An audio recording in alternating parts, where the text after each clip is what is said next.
सियावर रामचंद्र भगवान की जय। आज भक्त नरसिंह મહેતામાં પિતાજીનું શ્રાદ્ધ। હવે ખાસ કરીને નરસિંહ મહેતાના પ્રસંગોમાં સૌથી વધારે જો જગ જાહેર હોય ને સુપ્રસિદ્ધ હોય અને લગભગ બધાના મોઢે, કવિઓના મોઢે, વક્તાઓના મોઢે જે પ્રસંગ એવું બને જ નહીં, કોઈ વક્તા એવો હોય જ નહીં કે આ બે પ્રસંગ, એક કુંવરબાઈનો મામેર અને નરસિંહ મહેતાના પિતાજીનું શ્રાદ્ધ, એ એમણે ન ગાયું હોય કે ન વર્ણવ્યું હોય કે ન કાંઈ કર્યું હોય। એમાં મોરારી બાપુના મુખેથી તો ભાઈ નરસિંહ મહેતાના શ્રાદ્ધના જે પ્રસંગનું વર્ણન છે ગજબ છે। આપણે એવું તો ન કરી શકીએ, પણ આપણે એવું કરવું પણ નથી। આપણે તો જે આ ગ્રંથિકાની અંદર છે અને એ કંઈક અલગ રીતે છે કે એમ છે કે કેમ છે, એ બરોબર જેવું છે એવું આપણે વર્ણવવું છે। તો હાલો નરસિંહ મહેતાની ભાષામાં રાધે કૃષ્ણ રાધે રાધે ગોવિંદ રાધે। પિતાજીનું શ્રાદ્ધ। હવે પિતૃવિયોગને લગભગ 6 મહિના પસાર થઈ ગયા છે। શામળદાસનું મૃત્યુ થયું એના 6 મહિના વયા ગયા, એટલે શામળદાસનું તો કોઈ શ્રાદ્ધ હોય નહીં, પણ એમના પિતાજીનું શ્રાદ્ધ આવે છે।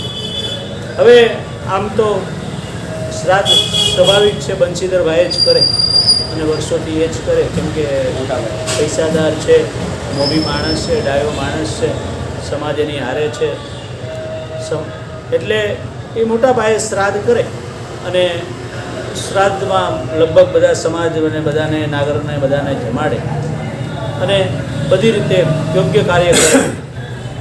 પણ આ વખતે નરસિંહ મહેજી જુદા છે અને આ વખતે પણ શ્રાદ્ધનો સમય આવી ગયો છે।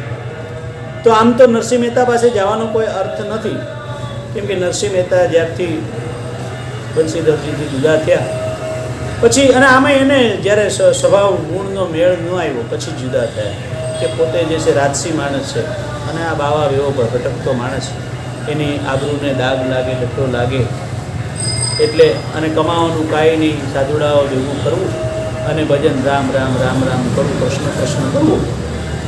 એટલે પણ આવો પ્રસંગ હોય તો ભાઈ ગમે તેવો હોય તો એ પણ એવી ફરજ બને કે આપણે એક વખત એને કહીએ કે, અને આવા પ્રસંગમાં તો ભેળવવો પડે, ગમે ત્યાં હોય, મરણમાં અને શ્રાદ્ધમાં અને નિવેદમાં, એમાં તો હગો ભાઈ હોય એને કેવું જવું જ પડે। એટલે બંશીધરને એમ થયું કે લાવો નરસિંહને આમંત્રણ આપવા માટે જાઓ। હવે ભાદરવા મહિનાના પિતૃપક્ષમાં બધા પોતપોતાના પિતૃઓ નિમિત્તે પિંડદાન કરી શ્રાદ્ધ વિધિ કરે છે અને એ દિવસે બ્રાહ્મણોને તેમજ સગા સંબંધીઓને ભોજન કરાવે છે। નરસિંહ મહેતાના પિતાજીની શ્રાદ્ધ તિથિ 7મી છે, એટલે 7મું શ્રાદ્ધ એમની તિથિ, એટલે મોટા ભાઈ આગલા દિવસે બ્રાહ્મણોને અને બીજા જ્ઞાતિબંધુઓને ભોજનનું આમંત્રણ આપ્યું અને કુળ રિવાજ મુજબ પછી એ નરસિંહ મહેતાના ઘરે ગયા। હવે જઈને નોતરું આપવા આવ્યા છે, એટલે કહે છે કે નરસિંહ, કેમ કે મોટા છે, બધી રીતે મોટા છે, બધી રીતે મોટા છે, એટલે કહે છે કે નરસિંહ, કાલે પિતાજીનું શ્રાદ્ધ છે એટલે હું તને સહકુટુંબ મારે ત્યાં જમવાનું આમંત્રણ આપવા આવ્યો છું। એટલે એક નિયમ હતો કે સગો ભાઈઓ હજી ગામડાઓમાં છે કે આમંત્રણ વગર તો ન જ જાય, આમંત્રણ તો સગો ભાઈ હોય તોય આપવું જ પડે। એટલે કે સહકુટુંબ મારે ત્યાં જમવા આમંત્રણ છે આપણે, અને તારી પત્નીને આજે જ મોકલી દેજે, કારણ કે ત્યાં ઘણા પ્રકારનું કામકાજ હોય, તારી ભાભીને મદદ કરાવે ત્યારે, એટલે એને આજે જ મોકલી દેજે। તું પણ કાલે સવારે 7 વાગ્યા સુધીમાં આવી જાજો, જ્યાં ત્યાં રખડવા ન વયો જાત, વૈરાગ્યોના અખાડામાં એકથી નહીં જાતો, જશો તો આ કાલનો દિવસ ન જાતો, તારા બાપનું શ્રાદ્ધ છે। હવે નરસિંહ શું કહે છે? નરસિંહ રામે અત્યંત શાંત અને છીપ થી જવાબ આપ્યો, કેમ કે આમે ભાઈની સામે તો એને ઊંચા અવાજે તો બોલવાનું જ નથી, પણ એના સ્વભાવ પ્રમાણે જવાબ આપ્યો કે મોટા ભાઈ, સાધુ સંતો તો મને પ્રાણથી વાલા છે, તેથી હું તો સંતોની સેવા કરીને પછી જ આવીશ। હું તો સવારમાં સંતોની સેવા કરી અને પછી આવીશ, ત્યાં સુધી હું આવીશ નહીં। અને મારી પત્ની પણ ભગવાનનું નિવેદ તૈયાર કરીને પછી કાલે આવશે। પહેલાં એ સવારમાં નિવેદ તૈયાર કરે, કેમ કે મારે બપોરે પછી થાળ ધરવાનો હોય, એટલે એ તૈયાર કરે પછી એ આવશે ને પછી હું બધું થાળ બાળ ધરાવીને બધું કરીને પછી હું આવીશ। એટલે ભાઈનો મગજ ગયો. ઓહો હો, ભીખ માગી માગીને સાધુઓની સેવા કરવાનો દંભ કરનારનો આટલો વિચાર. પોતાની પાસે કાંઈ હોય ને સેવા કરતો હોય તો ઠીક છે, ભીખ માગી માગીને સેવા કરીને વળી પાછો આટલો બધો મિજાજ. જો તું આટલી બેરૂપરવાઈ રાખે છે તો પછી એક કામ કર ને, પિતાજીનું શ્રાદ્ધ તું કેમ નથી કરી લેતો? તો પછી તારા ઘરે કર ને ભાઈ. આપણે કહેતા બધા મોટા ઘરે નિવેદ થતા હોય બધા ભેગા, પછી બધા નો મેળ આવે, નો મજા આવે એટલે બધા અલગ અલગ કરવા માંડે, પોતપોતાની ઘરે નિવેદ કરવા માંડે. એટલે ભાઈ એમ કે તો પછી તારી ઘરે તું શ્રાદ્ધ કરી લે ને ભાઈ. એટલે નરસિંહ મહેતા કહે છે કે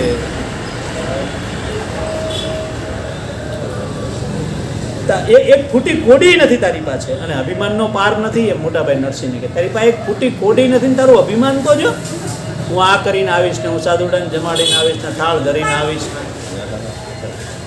બંસીધર લાલ છોડ થઈ ગયો. મોટાભાઈ આપની આજ્ઞા છે તો હું પણ પિતાજીનું શ્રાદ્ધ કરું, હું કરીશ. તમારી આજ્ઞા છે તો હું કરીશ, અને મારી શક્તિ અનુસાર 2-4 બ્રાહ્મણોને જમાડી દઈશ. શ્રાદ્ધમાં સગા સંબંધીઓને, જ્ઞાતિબંધુઓને જમાડવાનો જે પરસ્પર રિવાજ છે એ સારો છે, પણ આપણે તો શ્રદ્ધાધિપતે અને નીતિ શ્રાદ્ધ કરવી, જે શ્રદ્ધાથી શ્રાદ્ધ કરવામાં આવે છે એ જ સૌથી વધારે શ્રાદ્ધ શોભે છે. એ મંત્ર અનુસાર અમે મારી રીતે કરી નાખીશું. એમ આ જ્ઞાતિ બાતિનું તો પછી બધાને દેખાડવા હાટું થઈને છે. એમ કે એ શાસ્ત્ર વચનને ભૂલીને જ્ઞાતિજનોને સ્વાદિષ્ટ ભોજન કરાવવામાં તમારી પાસે કોઈની પાસે શ્રદ્ધા તો નથી, કહેવાનો અર્થ એવો થાય. બરોબર છે કે શ્રદ્ધા તો નથી, ખાલી ગામમાં મોટું બતાવવા હાટું થઈને મોટા મોટા શ્રાદ્ધ કરવા છે ને, આ કરવું છે ને તે કરવું છે, અમે અમારા પિતાજીનું આ કર્યું પેલું કર્યું, પણ શ્રદ્ધાથી તો કોઈ કરતું નથી. એટલે કહે છે કે તમે જ્ઞાતિજનોને સ્વાદિષ્ટ ભોજન કરાવવામાં પોતાના પિતૃઓનો ઉદ્ધાર સમજી બેઠા છીએ આપણે, તો એ યોગ્ય નથી. પોતાની સ્વાભાવિક શાંતિ સાથે નરસિંહરામે ઉતરા. આપણે પણ એવું જ થાય છે ને, જો લગ્નમાં વિધિઓ ભૂલી ગયા, ખાલી લોકોને કેમ જમાડવા, કેમ મોટું બતાવવું, કેમ મોટી ગિફ્ટો આપવી, બરોબર, આ બધું જ કરી અને મરણમાં એમ 2-4 દિવસે પતાવી દેવું ગમે તેમ કરીને. શાસ્ત્રવિધિઓ બધી પૂરી. કે શાસ્ત્રવિધિ સવારમાં જ્યારે અર્થી ઉપાડે ત્યારે બ્રાહ્મણ જોઈએ, બધાને કાંધિયાઓને રુદ્રાક્ષની માળા પહેરવી પડે, જે મંત્રો જ બોલવા પડે, બરાબર, એ બધું તો કાંઈ છે નહીં હવે. બસ કેમ જાજા માણસો કોની અર્થીમાં આવ્યા, અર્થીમાંય માણસો નહીં, કેટલા જાજા કોની આવ્યા, કોની અર્થી નીકળીને આખા ગામમાંથી જેમ જાન નીકળી બધા. હા એમ. એટલે આ જ રહ્યું એમ મૂળ તત્વ વયું. એટલે કે પોતાની સ્વાભાવિક શાંતિ સાથે નરસિંહરામે આવી રીતે આવ શાંતિથી જવાબ દીધો. આટલું સાંભળીને બંસીધરને તો દાજા ઉપર જાણે ડામ દીધો હોય એવી બળતરા હતી, અને એની આંખો ક્રોધથી લાલચોળ થઈ ગઈ, અને ઘેર જઈને એણે બધી વિગત જમવા બેઠા દુર્ગતિને કરી, અને દુર્ગતિની તો દુરીતિને કરી. દુરીતિની તો ગતિ ખોટી છે. એટલે બેઠા એણે સંભળાયું કે આજ નરસિંહ, હું વળી કે ડાયો થઈને નરસિંહ બનાવી ગયો કે મારો નાનો ભાઈ છે, તો એને આમંત્રણ આપી આવું, અને એ આવે તો ભળી જાય તો આપણે જ્ઞાતિ દુરીતિને વાત કરે છે બધી. પણ એણે તો આવું કહી દીધું કે અમે કરીશું, આવી રીતે અભિમાનથી વાત કરી દીધી ને કરછોડી દીધું મારું આમંત્રણ, કે શ્રાદ્ધ અમે કરી લઈશું. અને દુરીતિ ગૌરીનો પારો ઊંચે ગયો, અને એણે બધો જ પૂછો, જ્યારે આમ ઓલા ઉપર તો પૂછો હતો નરસિંહ ઉપર, તો જ એણે કીધું તમને કોને ડાયા થવાનું કીધું તું, પણ ત્યાં જવાનું. કદાચ એક નો આવે તા તમારો તમે જ ભાઈ કરીને છોટ્યા છો, મારો ભાઈ, એને તમારી કાંઈ પડી છે? એ કદાચ નો આવે તો તમારા શ્રાદ્ધનો પ્રસંગ અધૂરો રહી જાય. આખું ગામ તો આવવાનું જ છે, કે એને હાટું તેમ ગામ કે આપણી નાચ છે એ કંઈ થોડી નારાજ થવાની છે. ખોટા ભાઈ કરીને છોટ્યા છો એમ બધો ગુચ્છો ઠાલવવાનો શરૂ કર્યો. તમે કાળમુખાની ઘેરે ગયા હતા શું કામ? હું તો એ ભગત ભક્તાણીને પહેલેથી સારી રીતે ઓળખું છું. તમે ભાઈ કરીને દોડ્યા જાઓ છો. જો શ્રાદ્ધમાં નહીં આવે તો એમાં કંઈ આપણું બગડી જવાનું છે. કાન ખજૂરાનો એક પગ કપાઈ જાય તો હું લંગડો થઈ જાય. કદાચ અમુનો સારું લાગે, ભિખારીઓને લઈને આવે. આ બાજુ નરસિંહ મહેતાને એ શ્રાદ્ધ કરવાનું નક્કી કરી નાખ્યું, પણ ઘરમાં તો એક શેર અનાજ નથી, અને છતાંય ભગતને તો કાંઈ ચિંતા નથી. હવે શ્રાદ્ધ કરવાનું છે કાલે, ભાઈને કહી દીધું છે અને કરવાનું છે, તો એને કંઈ ચિંતા નથી, ઘરમાં એક શેર અનાજ નથી. એ તો પોતાના એકમાત્ર સ્વામી ભગવાન સામે બેસીને મળ્યા કીર્તન કરવા, મળ્યા એના ગુણ ગાવા, મળ્યા ગુણ ગાવા. કીર્તનનો અર્થ થાય કે ભગવાનની કીર્તિના વખાણ કરવા. આપણે બધા જ્યાં ગાઈએ છીએ ને એને કીર્તન કહેવાય, કેમ કે આપણે જેટલું ગાઈએ ને એમાં ભગવાનના વખાણ જ કરીએ, એટલે કીર્તિને આપણે વખાણ જ કરીએ, એટલે એને કીર્તન કહેવાય. હવે માણેકભાઈએ તો એમની બેફિકરાઈ જોઈને પાછો એનો સ્ત્રી સ્વભાવ, એટલે તરત જ મનમાં એમ થયું કે આ ભગવાનની સામે બેસી ગયા છે, કાલે શ્રાદ્ધ કરવાનું છે, તો કરશું કેમ? એટલે પાસે જઈને કીધું કે સ્વામિનાથ, આપે આવતીકાલે પિતાજીને શ્રાદ્ધ કરવાનો નિર્ણય કર્યો છે અને ઘરમાં શેરભર પણ અનાજ નથી, એટલે એની વ્યવસ્થા કરવી જોઈએ. પછી તમે શાંતિથી ભગવાનનું ભજન કરજો ને આખી રાત, પણ પેલા કાલ આપણે જે શ્રાદ્ધ કરવાનું છે ને અનાજની એની તો વ્યવસ્થા કરો. નરસિંહ મહેતા કે પ્રિય, પહેલાં મને ભગવાનનું ભજન કરી લેવા દો, પછી હું બજારમાં જઈને થોડી સામગ્રી ઉધાર લઈ આવવા પ્રયત્ન કરીશ. આમે તમે બધા આપણે બધા ક્યારેક અનુભવ કરીએ ને તો ઘણી વખત એવું બને કે આપણે શું નક્કી કરવું, સવારમાં પૂજા કરવાનું નક્કી કરવું કે કામે જવાનું નક્કી કરવું. કામે જવામાં મોડું થઈ ગયું, અને મંદિરે જાય તો 5-8 મિનિટ બચે, ન જાય તો શું કરવું? પણ જો નોકરી ન કરતા હોય ને ટાઈમની પાબંદી ન હોય તો એ 10 મિનિટ મંદિરે બગાડી આવો, એટલે 10 મિનિટનો હિસાબ છે ને તમારે ઓટોમેટિક જ્ઞાન એમ. તમે જે મોડા પડવાના હતા ને ખરેખર મોડા નહીં પડો, તમારા કામમાં વહેલા પડશો, અથવા તો તમને લાગશે એમ હું મોડો પગ્યો, પણ તમારું જે કામ 5 કલાકમાં નીકળવાનું હતું એ 4 કલાકમાં નીકળી જશે, 3 કલાકમાં નીકળી જશે. અનુભવ ચાલુ કરી દેજો. આ બને જ એમ 100%. ભગવાન તમારો સમય સાધી જ લે, પણ ભરોસો હોવો જોઈએ. આપણે કહીએ ભરોસો નથી કોઈને. અમને મળ્યું ભગવાનને તો બધા માને છે, પણ કોઈને ભગવાન ઉપર ભરોસો નથી. ભરોસાનો અર્થ થાય કે મારું ભરણ પોષણ કરવાવાળો તો ઈ જ છે, પછી મારે ચિંતા શેની છે? એટલે ભરોસો જરૂરી છે, ભરોસો કોઈને નથી. એટલે આટલું કહીને એને કાનમાંથી જો કંઈ ઉધાર મળ્યું તો ભલે, નહીં તો મારો નાથ જાણે અને પિતૃઓ જાણે. ભગતે આમ જવાબ દીધો કે તું શાંતિથી રહે, કાંઈ ઉધાર મળશે તો લઈ આવશું, નગર પછી તું જાણ ને પિતૃ ઈ જાણે, મારો ભગવાન જાણે, પિતૃ જાણે. એમ તું મહેનત કરું, મેળ આવશે તો ઠીક છે. સ્વામી, આપણે પરમાત્માને નાથ તો માની બેઠા છીએ, પણ એમને ત્યાં ન્યાય ક્યાં છે? જો ને જો ન્યાય હોય તો મોટા ભાઈની ઘરે આટલી રળક સંપત્તિ અને આપણને પેટ ભરવાની ચિંતા કાયમ રહી છે. ભાઈ, આટલું બોલતા માણેકભાઈની આંખોમાંથી આંસુઓ ધાર વહેવા લાગી. નરસિંહ મહેતા કહે છે, સાધ્વી, તું ઘણીવાર આવી ધૂણિત અશ્રદ્ધા વ્યક્ત કરી મિથ્યા બકવાસ કરે છે, મિથ્યા બકવાસ કરવા લાગે છે. આજે પણ તે મારા નાથ ઉપર વ્યર્થ દોષારોપણ કરી નાખ્યું. ભગવાન તો ન્યાયની મૂર્તિ છે, અત્યંત દયાળુ છે, ભગવાન ભક્ત વત્સલ છે, એમને ત્યાં પાપ પુણ્યના બરાબર લેખા જોખા થાય છે. પ્રિયા, મારું દુર્ભાગ્ય છે કે તું મારી અર્ધાંગની થઈને પણ અશ્રદ્ધાનો ભાવ ધરાવે છે. પ્રિયા, હું વારંવાર કહી ચૂક્યો છું અને આજે પણ કહું છું કે જે સાચું હોનું હોય એને જ ઘર્ષણ, છેદન, તાપન અને તાડન આવી દુઃખો સહન કરવા પડે છે, એને જ ઘસાવવું પડે છે, એને જ તપવું પડે છે, એને જ ટીપાવવું પડે છે, કસોટી ઉપર એને જ ચડવું પડે છે. સોની માટે તો એ જ ઉચિત છે કે તે લોખંડ આદિ અન્ય હલકી ધાતુઓની પરીક્ષા ન કરે. એટલે જ્યાં પાપીઓ હોય ને એની પરીક્ષા ભગવાન ન કરે. એને તો લોઢા ટીપતા હોય તો ટીપવા દો, એની પરીક્ષા ન કરે. સાચું હોનું હોય એની પરીક્ષા થાય, પણ શુદ્ધ સોનાની પરીક્ષા કરે. વાસ્તવમાં આજે આપણી કસોટી થઈ રહી છે, અને આવી કસોટી એ જ મનુષ્યની સાચી પરીક્ષા છે.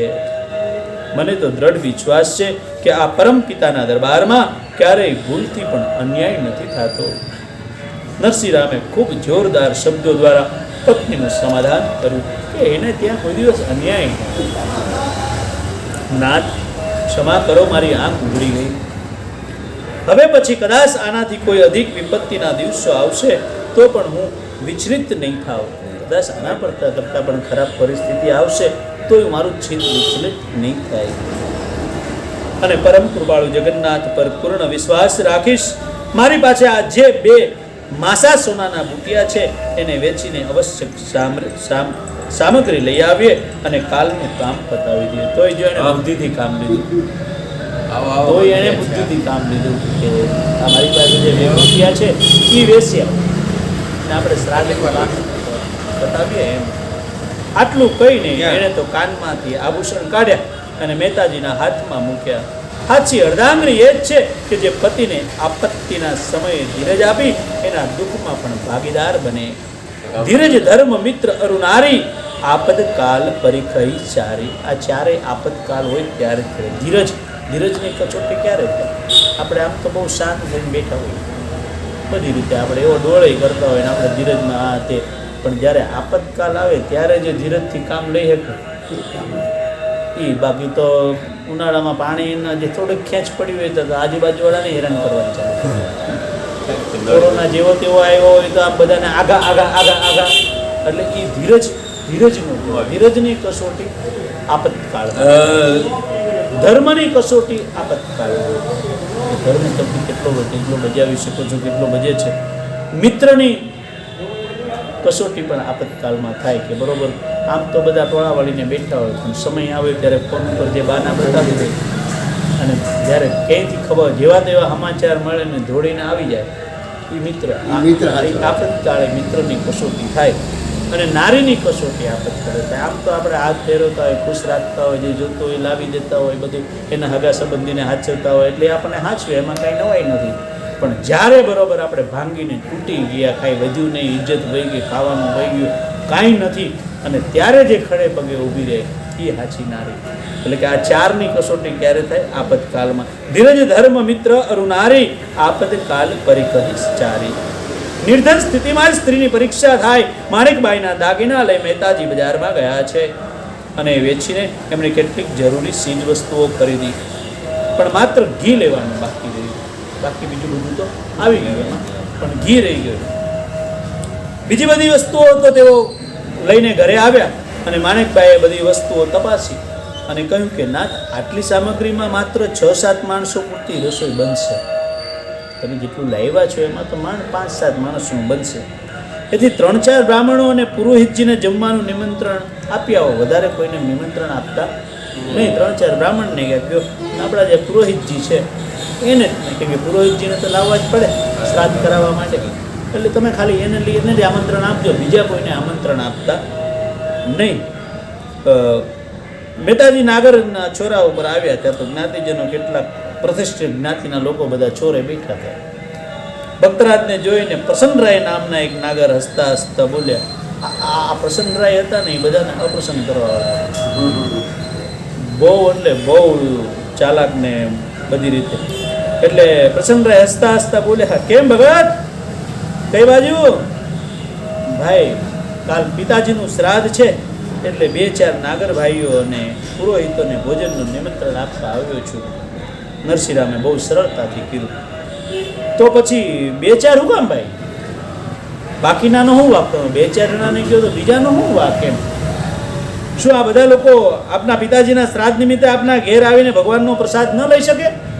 એટલે કટાક્ષમાં કીધું, તમે તો ભગવાનને બહુ માનો છો, તમારી ઘરે તો જે બને એ ભગવાન પ્રસાદ જ બને એમ.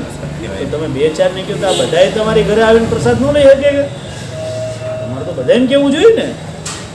નાગર જ્ઞાતિના પુરોહિતોમાં મજાક આવી અને મજાકમાં કીધું કે મહારાજ, ભગવાનના પ્રસાદના તો સૌ અધિકારી છે, પણ કાલે તો મારા મોટા, નરસિંહ મહેતા જવાબ આપે છે કે ભાઈ ભગવાનના પ્રસાદના તો બધા અધિકારી છે, પણ કાલ મારા મોટા ભાઈને ત્યાં શ્રાદ્ધ નિમિત્તે સમસ્ત જ્ઞાતિને નિમંત્રણ હશે, એટલે હશે જ એમ.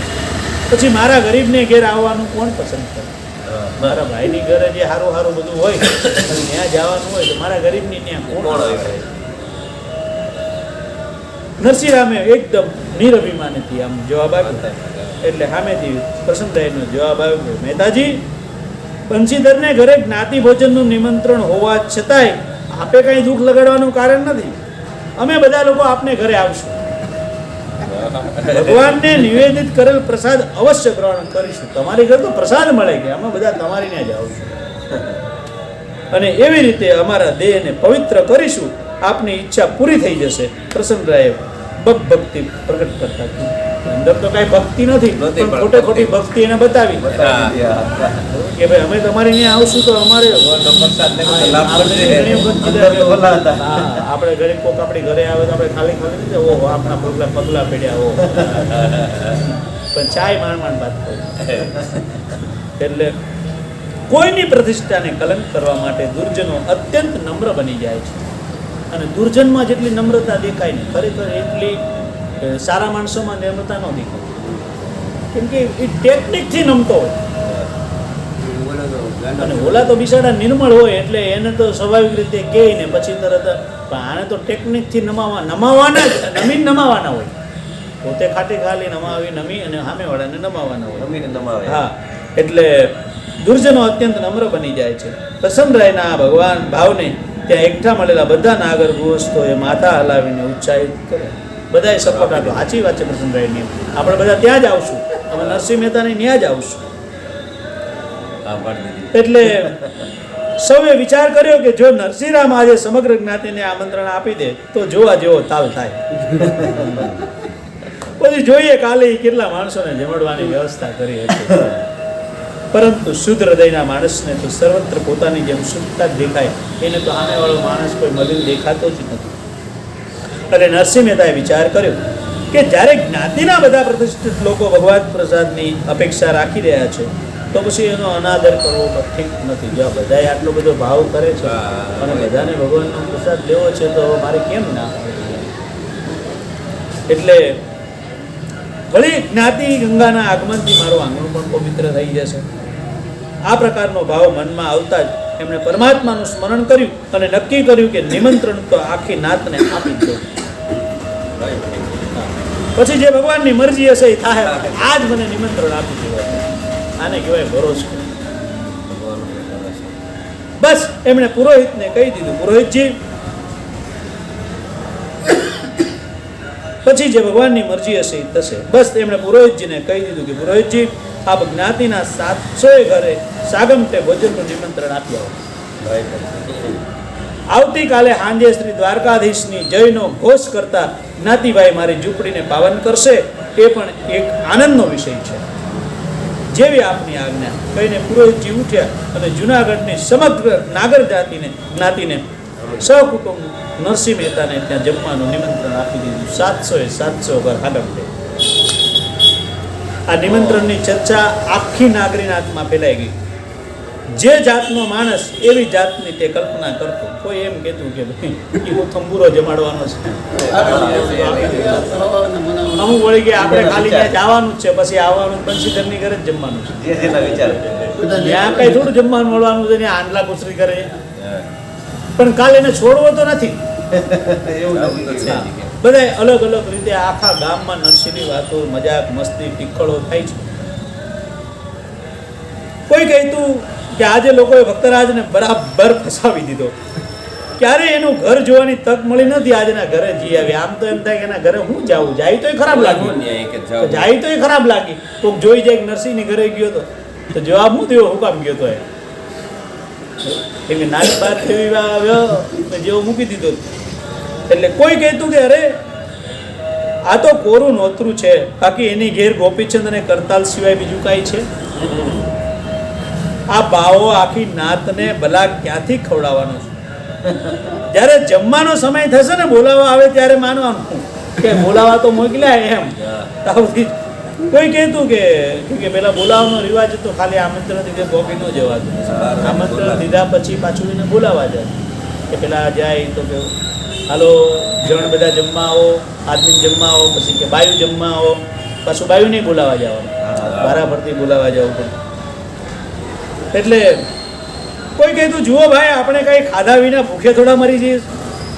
આ વખતે તો એ નક્કી થઈ જશે કે તે સાચો ભગત છે કે પછી લોકોને ઠગવા માટે વેશ બનાવી રાખ્યો છે. જો સાચો ભગત હશે તો બધાને ભોજનથી તૃપ્ત કરશે, પોતાનું વચન પાળી બતાવશે, નહીંતર પોતાનું કાળું મોઢું પછી દુનિયાને બતાવી શકશે નહીં. તો એ ફાયદો જ છે, પછી એનું મોઢું જોવું મળશે. કોઈ કહેતું અરે આને કોઈ અક્કલના અંધા અને ગાંઠના પૂરા એવા કોઈ ભોળા માણસને જાળમાં ફસાવ્યો હશે અને એના જોરે આજે તેનામાં આટલી ઉદારતા ફૂટી નીકળી હશે. તો વળી પાછા એમ કહે છે કે આને છે ને કોઈક હારા ભોળા માણસને, ખાનદાની માણસને ફસાવ્યો હશે કે ભગવાન તારું સારું કરી દે, દોરા ધાગા કરી દે, આન તેન ગમે એમ કરીને તને આ દે, અને એની પાસેથી કંઈ કેટલું પડાવી લીધું હશે અને એમાંથી આપણને ખવડાવશે. કદાચ ચામડા ઉતારીને આપી દો તો ન માને તો ન જ માને એમ. હા, એટલે કે જાળમાં ફસાવ્યો હશે કોઈ ભોળા માણસને, એના જોરે આજે એનામાં આટલી બધી ઉદારતા નીકળી ગઈ, નકર એની પાસે કાંઈ છે? આ રીતે જેટલા મોઢા એટલી વાતો આખા જુનાગઢમાં થાય છે. બીજા દિવસનું સવાર થયું. ભજન આદિથી પરવારીને નરસિંહ મહેતા ઘીનું વાસણ લઈ બજારમાં હાલ્યા. એ વિતરાગી સંતને ક્યાં ખબર હતી કે સમસ્ત જ્ઞાતિને ભોજન કરાવવા માટે જરૂરી ઘી આટલા નાનકડા વાસણમાં નો આવે. એને તો એ ખબર નથી. ગંગા સતી કહે છે ને કે ગુંજાનો લાડવો જે ખાઈ શકે એ જ ભગવાનને બાળે. એટલે કે જે ખીચામાં લાડવો પડ્યો હોય અને બધાની સામે આમ લઈને આમ ખાઈને પાછો આમ મૂકી દે, એટલી જ એનામાં બાલાવસ્થા જેવી સ્થિતિ હોય, એનામાં કોઈ સંકોચ ન હોય, કોઈ પાપ ન હોય, એને એવું ન હોય કોઈ જોયે તો ખરાબ લાગશે, એને એવું કાંઈ ન હોય કોઈ જોયે તો જીવ પડશે, એને બીજું કોઈ મનમાં પેલું ન હોય, હાવ બાળ સ્વભાવ હોય, એને ભગવાનની પ્રાપ્તિ થાય. તો નરસિંહ મહેતાને પણ એવું જ છે. એને ક્યાં ખબર છે કે આટલા વાસણમાં આટલું ઘી નો આવે, 800 ઘરને ખવડાવવાનું છે. એમને જોતા જ એક વેપારીએ પ્રશ્ન કર્યો, કા મહેતાજી ક્યાં હાલ્યા? કઈ ચીજ વસ્તુ લેવા નીકળ્યા છો? કોઈ સાધુ મંડળી તો નથી આવી ને? નહીં શેઠજી, સાધુ મંડળી તો નથી આવી, પણ આજે પિતાજીનું શ્રાદ્ધ છે, બ્રહ્મ ભોજન કરાવવા માટે 10 મણ ઘીની જરૂર છે.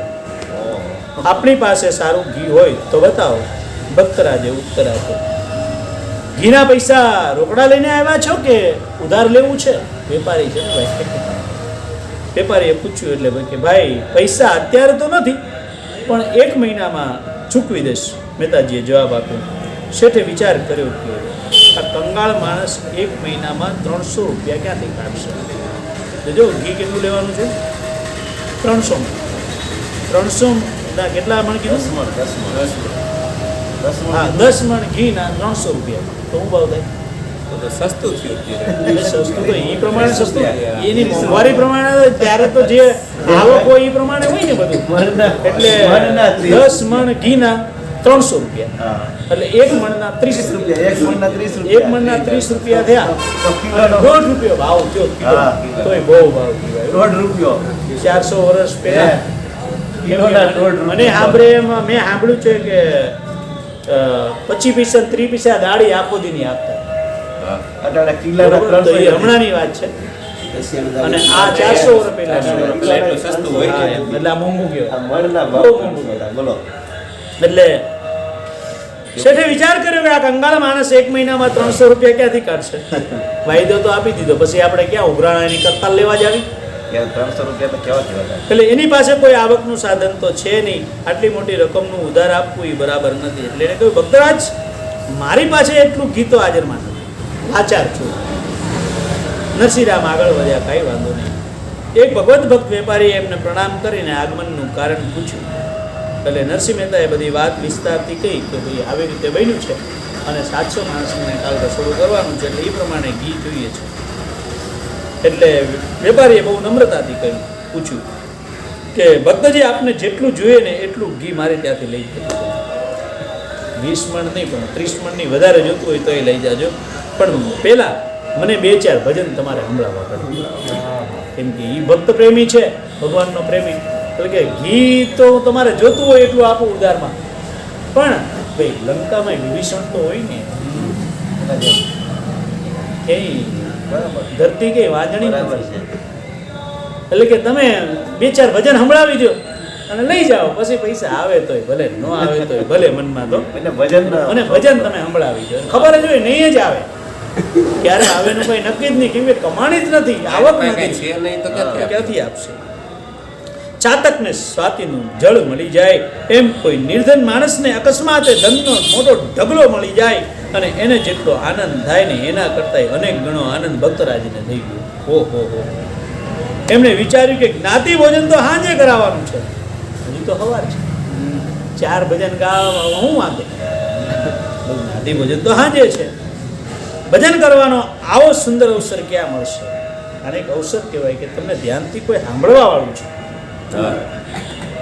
એને અવસર કહેવાય. બાકી હજારો બેઠા હોય પણ એકે સાંભળવા વાળો ન હોય, સાચો સાંભળવા વાળો કોઈ ન હોય. એટલે કે છે બસ એ વેપારીની દુકાનમાં આસન લગાવીને બેસી ગયા અને અત્યંત પ્રેમપૂર્વક ભગવત કીર્તન કરવા લાગ્યા. એમની સુમધુર અને પ્રેમથી તરબોળવાણી સાંભળીને થોડીક જ વારમાં ત્યાં અસંખ્ય માણસો ભેગા થઈ ગયા.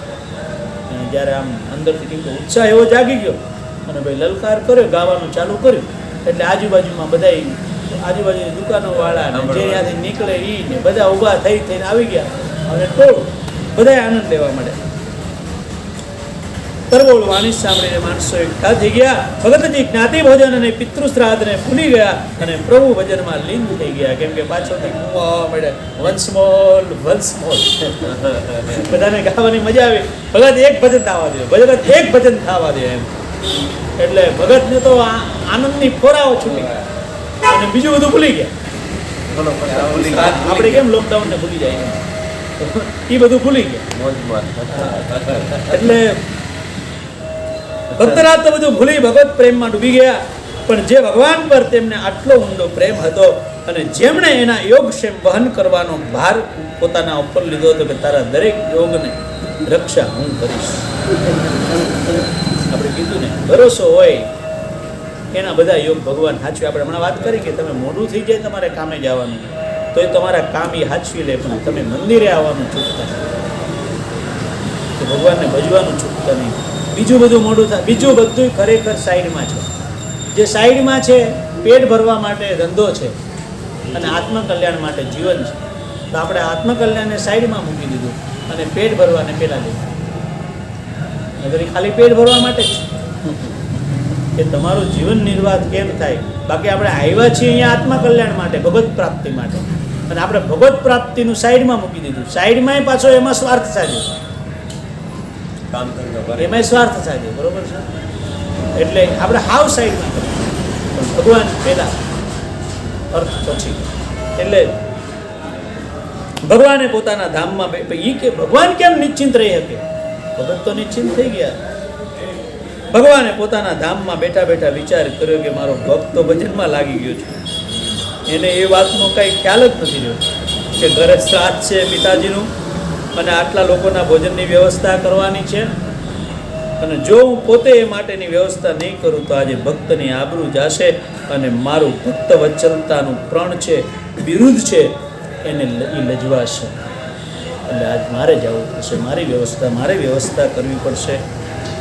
એણે તરત અક્રૂરને બોલાવીને આજ્ઞા કરી કે આ વેપારીનો વેશ ધારણ કરો અને શ્રાદ્ધ અને બ્રહ્મભોજન માટે જરૂરી બધી જ આવશ્યક વસ્તુઓ મહેતાજીને ઘેર પહોંચાડી દો. હવે અક્રૂરજી આવ્યા છે ગાડું ભરીને. હું પોતે પણ નરસિંહ મહેતાનું રૂપ લઈને પાછળ આવું છું. મહેતાજીને બજારમાં ગયે ઘણો સમય થઈ ગયો. માણેકભાઈ વિચારવા લાગ્યા શું થયું હશે, હજી ઘી લઈને પાછા કેમ આવ્યા નહીં? આ મારો ભગતડો કોઈ કામ ઠેકાણા કોઈ એવા ભજનમાં લગાવી દીધા હશે તો લાગી, ખબર જ હોય ને પોતાના ઘરવાળાને, કોને ન હોય ભજન, બરોબર. આ ગમે એને લાગી ગયા હશે. હવે એને એ નહીં સાંભળે બાપાનું ઘરાત છે. શું ઘી નહીં મળ્યું હોય અથવા તો એને પછી કોઈ ઘી નહીં આપ્યું હોય? મનમાં પ્રશ્ન ન આપે ને, કેમ કે પૈસા છે નહીં. જો ઘી નહીં મળે તો શ્રાદ્ધનું અને બ્રાહ્મણોનું ભોજન કેવી રીતે થશે? શું આજે મારે આંગણેથી બ્રાહ્મણો ભૂખ્યા પાછા જાય? એ ચિંતા મારા આંગણેથી આજ બ્રાહ્મણો ભૂખ્યા જાય? અરે રે, તો કેટલું પાપ લાગશે. મહેતાજી ખૂબ બેદરકાર છે. લાગે છે કે ક્યાંક સાધુઓની જમાતમાં જઈને બેસી ગયા હશે અને કામકાજ ભૂલી ગયા હશે, નહીં તો પાછા તો આવ્યા જ હોય ને. હે ભગવાન, આજે લાજ કેમ રહેશે?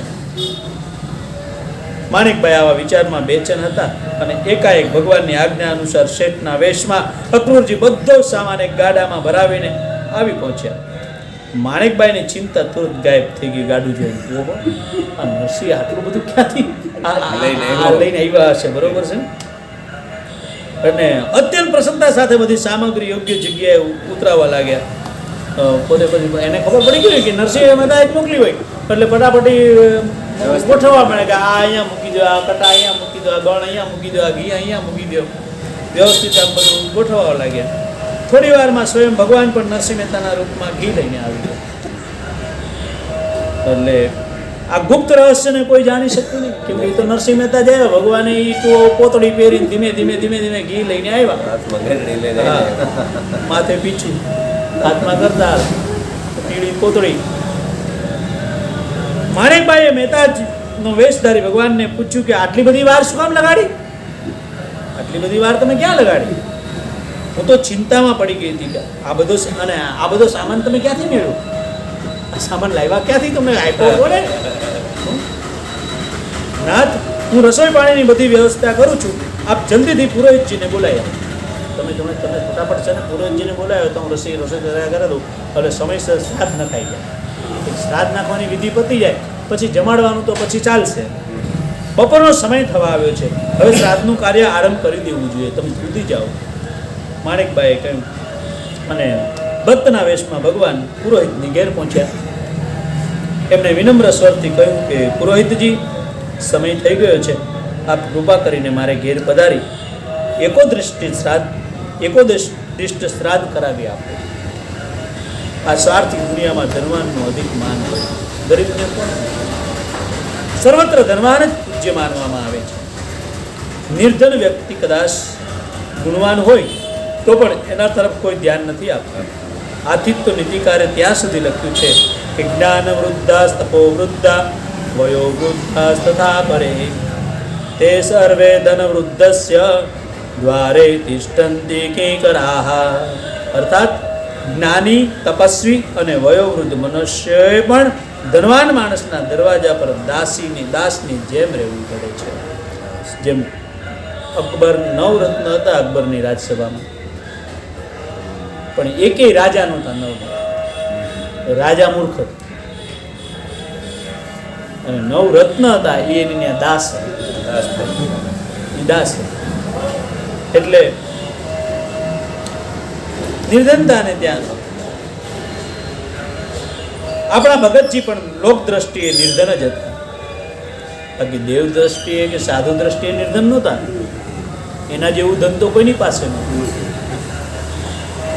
કેમ કે ધનપતિ જ એનો સેવક હતો. ભગવાન કૃષ્ણ એની સેવા કરી જતા. એટલે સ્થૂળ દ્રષ્ટિએ તો સાસો યજમાન એ જ હતો કે જે ખૂબ દક્ષિણા આપે. તેથી એણે સ્વાર્થમાં આંધળા બનીને કહ્યું કે નરસિંહરામ, તમે તો જાણો જ છો કે આજે બંસીધરનું પણ નિમંત્રણ આવેલ છે, પછી એમને છોડીને તમારે ઘેર મારાથી કેમ અવાય? કેમ પુરોહિતજી, શું તમારો યજમાન નથી? તમે નાગરના પુરોહિત છો તો હું તમારો યજમાન નથી? આપણી દ્રષ્ટિમાં તો ગરીબ અમીર બધા યજમાન સરખા હોવા જોઈએ. નરસિંહ રૂપધારી ભગવાને કહ્યું કે બ્રાહ્મણ, વૈદ, રાજા, સાધુ એની દ્રષ્ટિમાં બધા સરખા જ હોય. એને કોઈ અમીર ગરીબ જ્ઞાતિ ન હોય, કેમ કે એ બધાના છે. બધા યજમાન સરખા તે વળી કેમ હોય ભાઈ? તે તો આખી જિંદગીમાં આજે પહેલી વાર મને નિમંત્રણ આપ્યું છે, જ્યારે બંસીધર તો દર સાલ નિયમિત રીતે અમને બોલાવે છે. વળી તું ભિખારી, દક્ષિણા પણ મને કેટલી આપીશ? તું ભિખારી છે, તું મને દક્ષિણા શું આપીશ? મેન પાયા ઉપર હવે આવી એના મારે તું ભિખારા, તું મને શું આપીશ? બરાબરી બતાવવા નીકળ્યો છું, તું મને શું આપી દે? પુરોહિતે તિરસ્કાર ભર્યા શબ્દોમાં કીધું, ભલે મહાશય, તો તમે મને ત્યાગપત્ર લખી આપો કે આજથી હું નરસિંહનો પુરોહિત નથી. આપણે કોઈ સરકારી અધિકારીના પેલામાં ગયા હોય અને જો એને આપણે કાયદો બતાવવાની કોશિશ કરીને તો આવી રીતે લાલ પીળો થઈ જાય. આપણે એને કહી કે સાહેબ આ તો કાયદામાં છે, તમારા આટલા દિવસમાં તો તમારે મને કરવું પડે ને. એટલે તરત જ ઊંચો થાય, તું મને કાયદો બતાવે છે અને એ ઊંધા સીધું કરી નાખે. ભાઈ તમે એમ કહો કે ભાઈ તો તમે પછી મને પેનથી લખી આપો અને એને ખબર પડે કે આમે સામાન્ય માણસ છે, આનાથી તેણી તૂટે એમ નથી, એટલે લખી દે, જા તારથી થાય કરી લે, લખી દે. એમાં જ પુરોહિત આ ભગવાનને લખી દે છે. શું લખે છે? મહાશય, તો તમે મને ત્યાગપત્ર લખી આપો કે આજથી હું નરસિંહનો પુરોહિત નથી.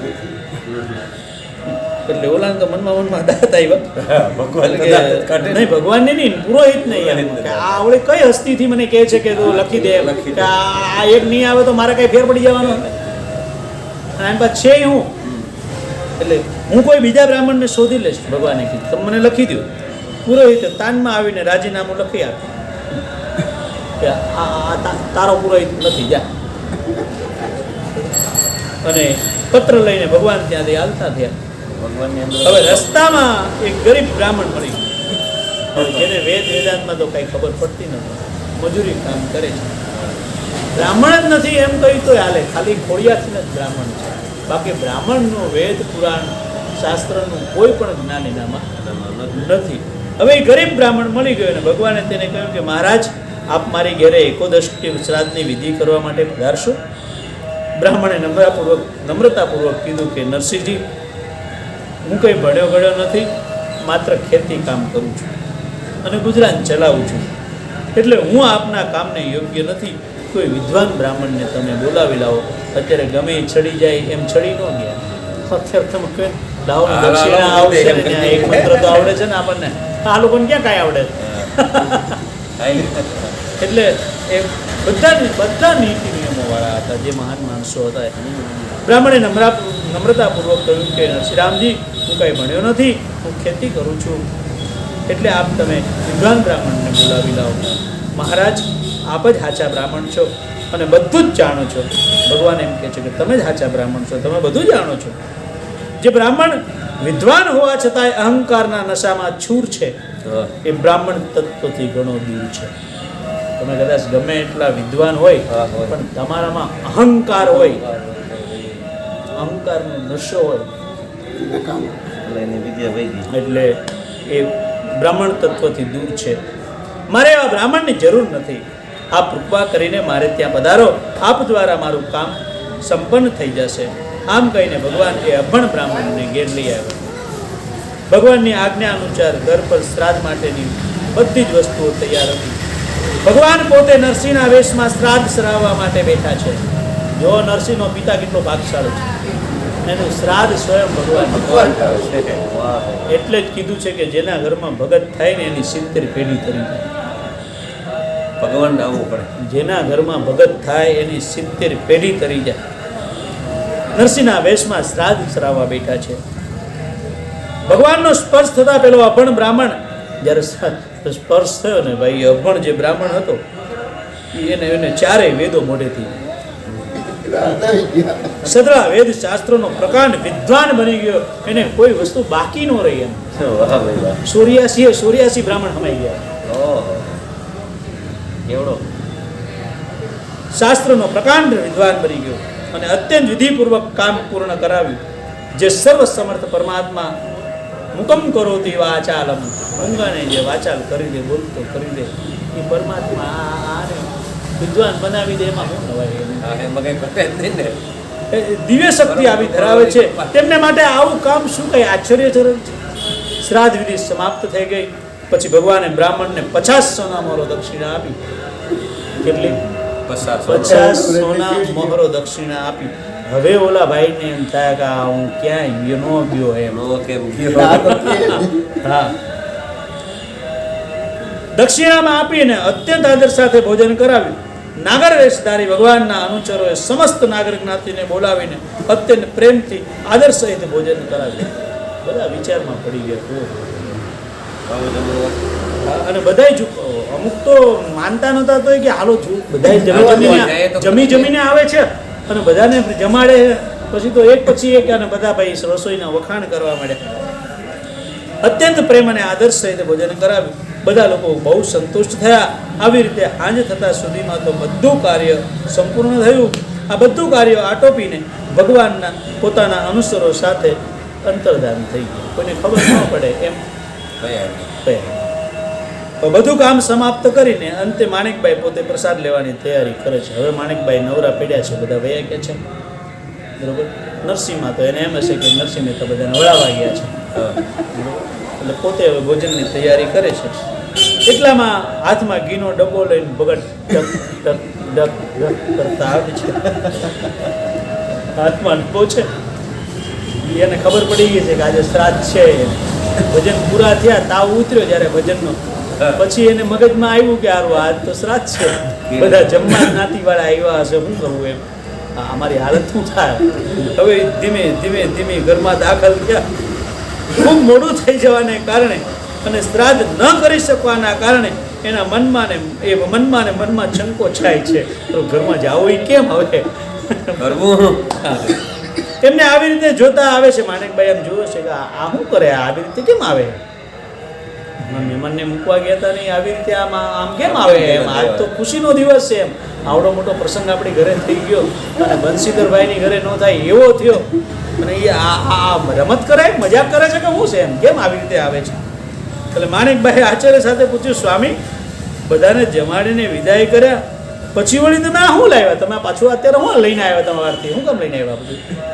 એટલે અરે તું શું કહે છે, શ્રાદ્ધ અને બ્રહ્મભોજન થઈ ગયા, તું શું કહે છે કે શ્રાદ્ધ અને બ્રહ્મભોજન થઈ ગયા, કેમ કે અંદર અંદર તો આ આશંકા જાગી કે આરો ઓલો કરી ગયો, મારો ભગવાન મારો કૃષ્ણ આવીને આ કામ કરી એટલે કે હું આ થઈ ગયું.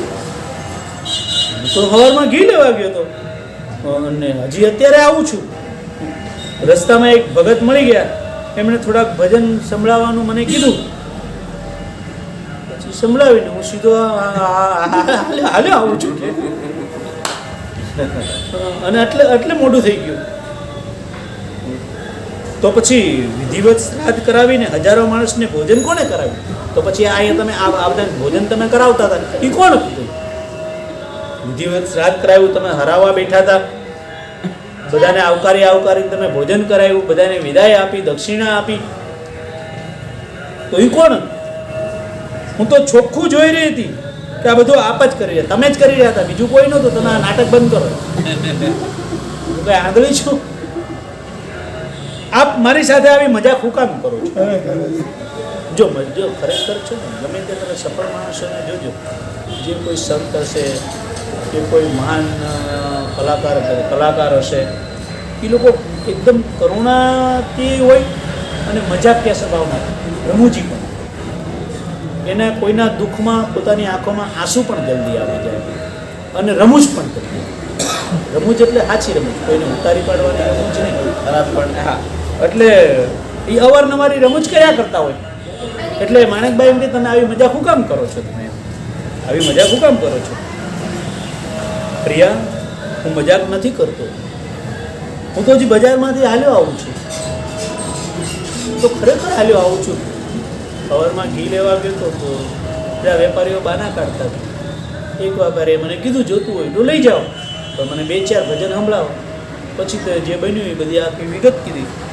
ચોક્કસ હું બધું કામ મારો વાલો પ્રિયતમ કૃષ્ણ પાર પાડી ગયો હો. ચોક્કસ એ જ આવ્યો અને એને જ આ બધું કામ પાર પાડ્યું. મારું રૂપ ધારણ કરી સ્વયં મનમોહને જ મારા ધર્મની રક્ષા કરી છે. ભગવાનની કેટલી મહાન કૃપા છે મારી ઉપર. આટલું કહેતા તો પતિ પત્ની બંનેના નેત્રોમાં પ્રેમાશ્રુઓની ધારા વહેવા લાગી. ગળા આખા ગુમ થઈ ગયા. ઓહો ભગવાન તમારા માટે આટલું બધું. અને તેઓ પ્રેમમગ્ન બની ભગવત ભજન કરવા લાગ્યા. આમ આ લેખક અહીં પિતાજીના શ્રાદ્ધનો પ્રસંગ અહીં પૂરો કરે છે અને હવે પછીનો પ્રસંગ છે ભજનનો પ્રભાવ. આ પ્રસંગ પણ બહુ સરસ છે, એ આપણે મોટા ભાગમાં લઈશું. બોલો રાધે ગોવિંદ રાધે